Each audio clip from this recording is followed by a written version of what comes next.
Bonjour, bienvenue à cette série sur Ton Dieu ordonne que tu sois puissant.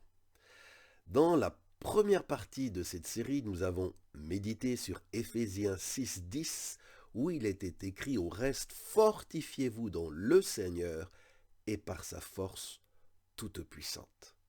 Dans la deuxième partie de cette série, nous avons médité sur le psaume 68, le verset 28 ou 29, où il est écrit « Ton Dieu ordonne que tu sois puissant ». Si vous n'avez pas écouté le message 1 ou 2, je vous encourage à le faire. Mais aujourd'hui, dans cette troisième partie de cette série, nous allons méditer sur Actes des Apôtres, chapitre 1, le verset 8. Il y est écrit « Vous recevrez une puissance, le Saint-Esprit survenant sur vous, et vous serez mes témoins. » Jésus connaît le psaume 68, verset 9. Il sait que ton Dieu, notre Dieu, a décidé que toi, chrétien, toi, l'Église, serais fort. C'est la volonté de Dieu, on l'a vu.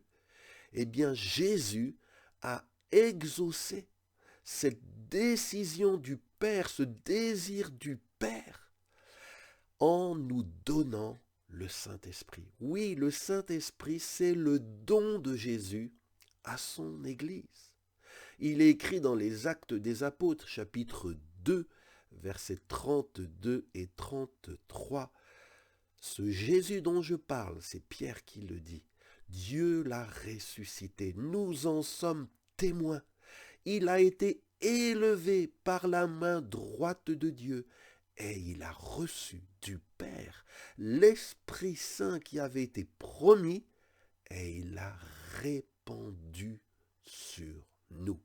C'est, dit Pierre, ce que vous voyez et entendez maintenant. Et ça se passait le jour de la Pentecôte.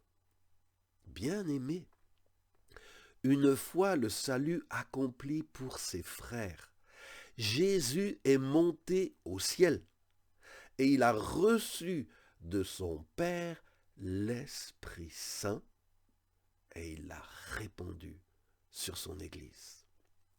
Jésus avait annoncé à ses disciples dans Actes 1, 8, « Vous recevrez une puissance lorsque le Saint-Esprit surviendra sur vous et vous serez mes témoins. » La Pentecôte, c'est le don par Jésus de la puissance, de la force qui nous a été ordonnée par Dieu au psaume 68, verset 29.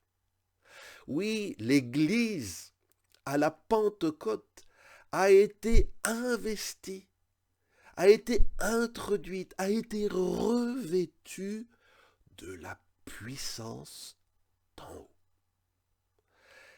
La puissance du Saint-Esprit, elle est non seulement venue sur nous, mais en nous.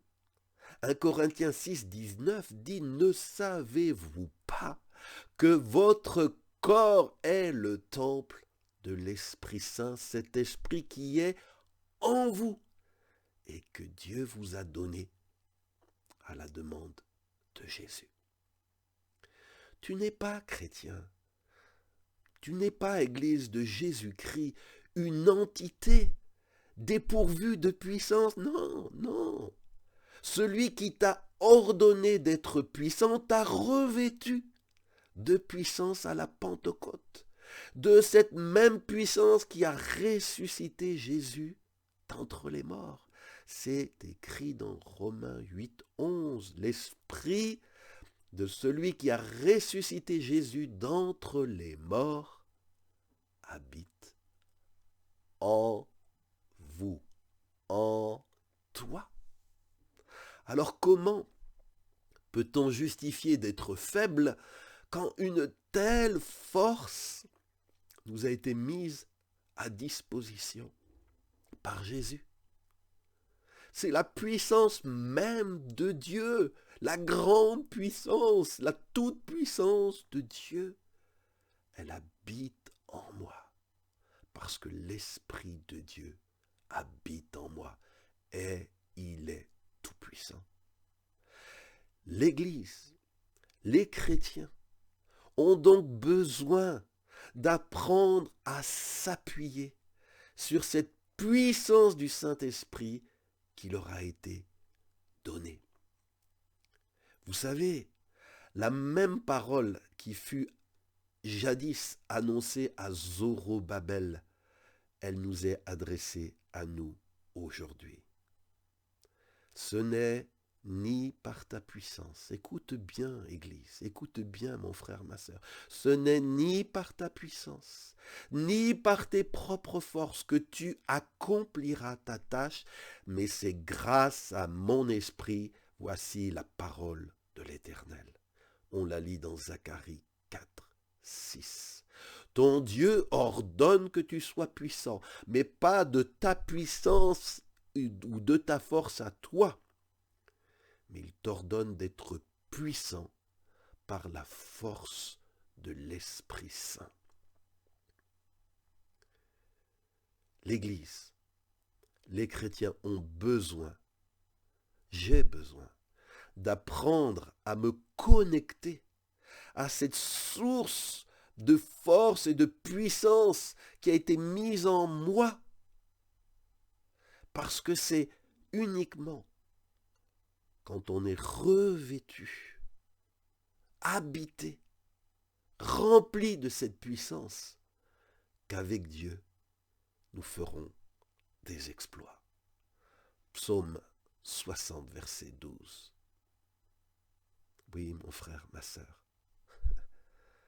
tu peux, par cette puissance qui habite en toi, cette puissance peut faire au travers de ta vie des exploits. On a donc besoin d'apprendre à vivre dans cette vie de la Pentecôte. On a besoin d'exercer notre mission, notre service dans cette puissance de la Pentecôte. On a besoin d'apprendre à libérer cette puissance qui a été mise en nous. Et vous savez, Jésus, il était rempli de la puissance et de la force du Saint-Esprit. Oui, c'est écrit dans la Bible. Acte 4, verset 14.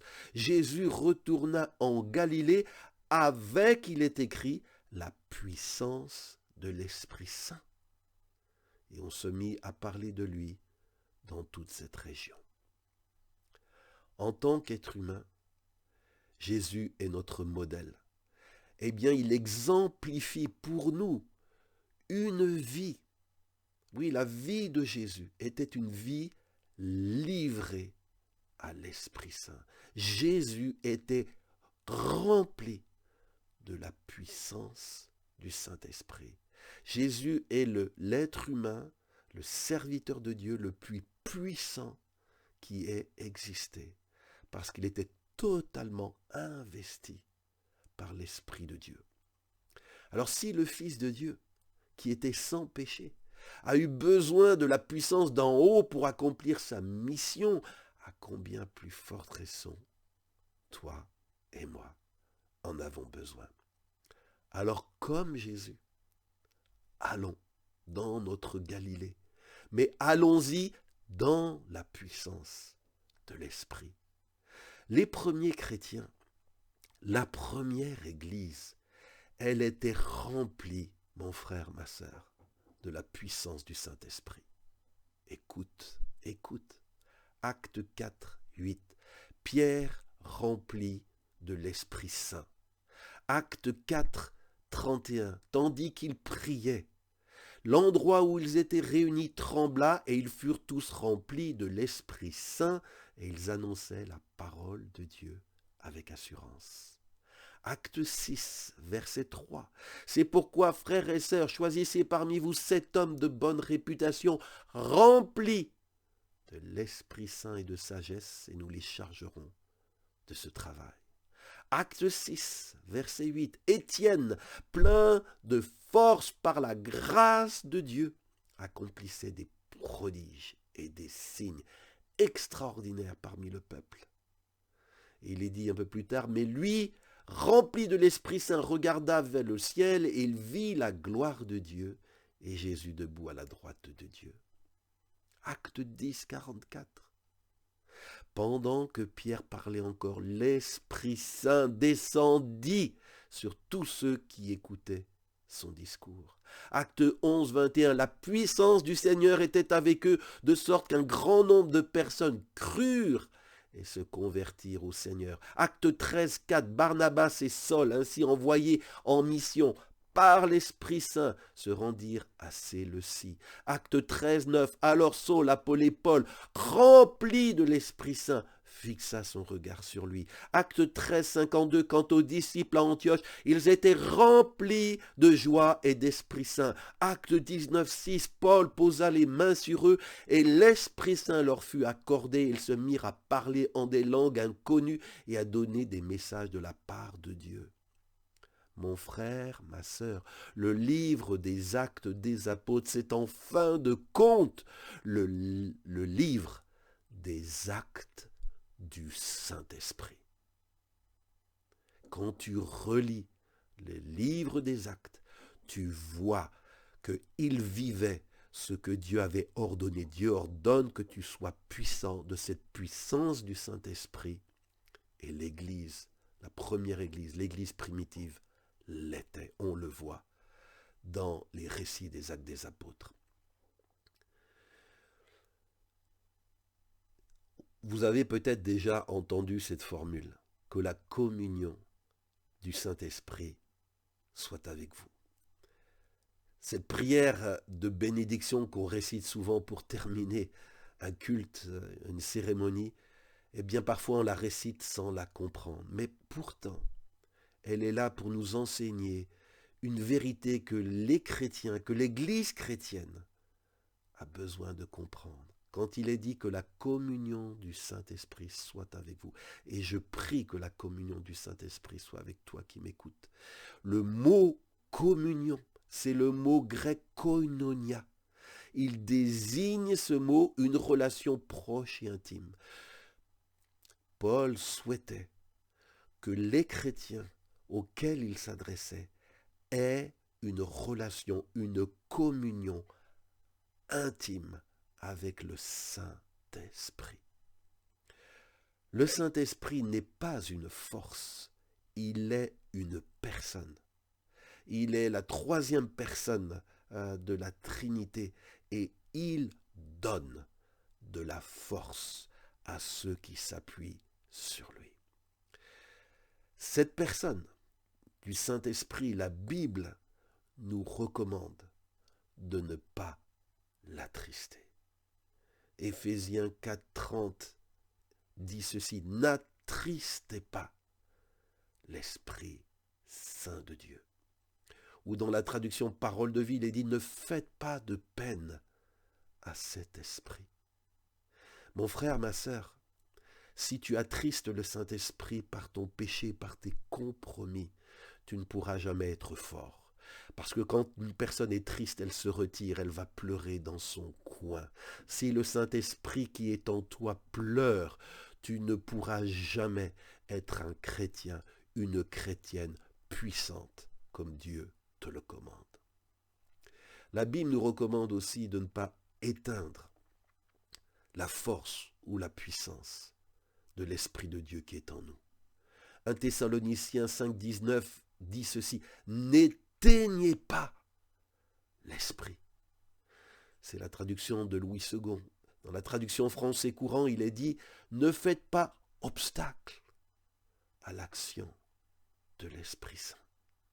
Et dans la traduction Parole de vie, il est dit, n'empêchez pas l'Esprit Saint d'agir. Bien-aimé, je suis toujours triste quand je vois un chrétien ou une église qui limite l'Esprit Saint, qui ne permet pas à l'Esprit Saint de s'exprimer pleinement. De quoi ont-ils peur? serait-il plus sage que l'Esprit de Dieu? L'Esprit de Dieu peut-il faire des choses inconvenantes aux yeux du Père ou du Fils? N'ayons pas peur. N'ayons pas peur. Laissons l'Esprit de Dieu nous conduire. Il fera les choses beaucoup mieux que nous. Sa puissance infiniment supérieure à la nôtre. C'est pourquoi Paul, dans Éphésiens 5, verset 18, nous dit « Ne vous enivrez pas de vin, mais soyez remplis de l'Esprit Saint. » Et vous savez, la conjugaison du verbe « soyez remplis » dans le grec, eh bien, elle sous-entend qu'il s'agit d'être pour toi et pour moi, pour l'Église de Jésus-Christ, d'être continuellement sous l'influence de l'Esprit Saint. Être rempli de l'Esprit Saint, c'est pas juste être visité une fois ou l'autre dans sa vie de temps en temps. Être rempli de l'Esprit Saint, selon Éphésiens 5, 18, c'est permettre à l'Esprit Saint de constamment nous influencer, de constamment être sous sa direction. Vous savez, j'aimerais que nous puissions prier. Nous avons parlé, nous avons dans cette série enseigné que Dieu nous ordonnait d'être forts, puissants dans notre foi, même au sein de l'adversité. Et Dieu nous dit, tu peux l'être parce que je t'ai donné mon Esprit Saint. Vous recevrez une puissance, le Saint-Esprit survenant sur vous. Alors je vous invite à prier cette prière. Seigneur Jésus, ta parole nous dit que tu es celui qui baptise d'Esprit Saint. Alors je viens à toi et je te demande de faire descendre sur ma vie, qui a été purifiée par le sang de Jésus. Fais descendre sur ma vie, Seigneur, le Saint-Esprit, qu'il me revêt de force, qu'il me revêt de puissance pour accomplir ici-bas la mission que tu veux me confier. Que pour moi, comme pour Jésus, après son baptême, la sainte colombe, Seigneur, repose sur ma vie. Je veux porter ses fruits, mais je veux aussi libérer ses dons. Et je veux aller comme Jésus, partir en Galilée, plein de cette puissance que seul l'Esprit de Dieu peut nous conférer.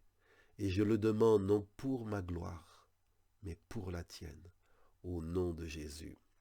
Amen. Bien-aimés, c'est le dernier message de cette série, mais rappelez-vous, ton Dieu ordonne que tu sois puissant. Et un chrétien, une chrétienne fort, une église forte, c'est une vie, une église remplie de la puissance d'en haut, de la puissance du Saint-Esprit. Bien-aimés, tous ces enseignements, ces 3 enseignements sur ton Dieu ordonne que tu sois puissant, vous pouvez les retrouver sur notre site en version écrite, dans la catégorie Notre identité, sur notre site cdlr.fr. Et je vous mets le lien direct vers la version écrite de ces messages dans le descriptif de ma vidéo. Et si vous avez été béni par cette série d'enseignements, je pense que vous l'avez été. Moi, personnellement, j'ai été tellement béni de méditer sur ces versets de la Bible. Eh bien, je vous le demande, je vous en supplie, pensez à partager ces messages autour de vous. Et je vous donne rendez-vous vendredi prochain pour une nouvelle parole. Que Dieu vous bénisse. Au revoir.